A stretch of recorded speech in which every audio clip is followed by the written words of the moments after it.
Good evening. I'm Nancy Grace. This is Crime Stories. Thank you for being with us.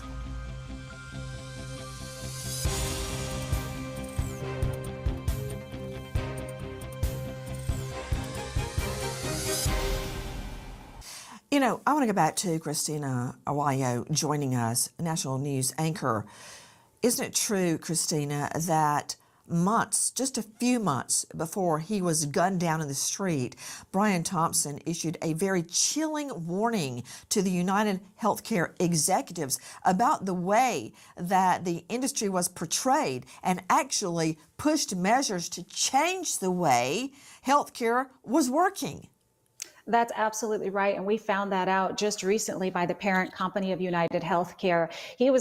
Brian Thompson was actually a good guy, quote unquote, who was working to fix things, who actually felt the pain of the people who were getting their claims denied or having to pay these enormous deductibles and sky high monthly premiums. And he was trying to bring awareness to it. He was trying to fix it. And he was actually trying to enact change across the entire healthcare industry, at least that of United Healthcare, to sort of reverse the problems and the issues that people were having with the healthcare system. So it appears as though Luigi Mangione allegedly targeted and allegedly killed the wrong man.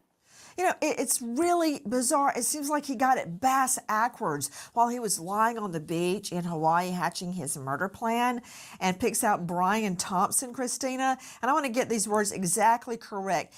Thompson had just, in a very eerie, there he is lounging without a shirt on, not working, I might add, like the rest of us. Wow, he doesn't look like he's in any back pain right there to me. None whatsoever.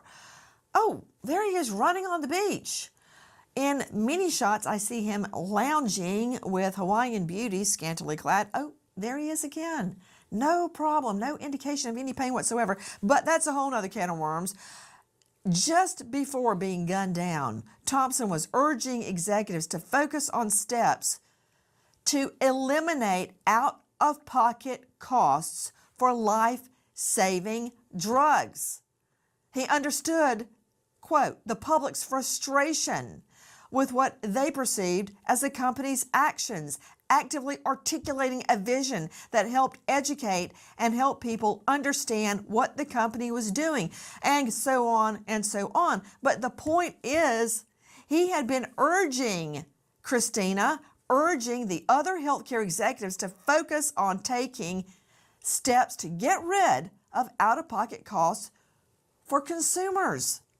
Yeah, so as smart as Luigi Mangione thinks that he is, and other people think that he is, and this elaborate plan and how much thought went into it, and him being an engineer, he clearly wasn't very smart, right? Because he didn't do any research about the exact person that he was targeting, the one that he thought was the face of this healthcare industry to blame for all the costs and for essentially what they say costing people lives, and the healthcare industry having blood on their hands. But this wasn't the man. This was the man that was actually fighting for the little people. He infiltrated the system. He worked hard. He got to the top, and then he was fighting for the very people that Luigi Mangione said he's fighting for. So he clearly didn't do his research. He didn't do his homework, and he's not as smart as he thinks he is.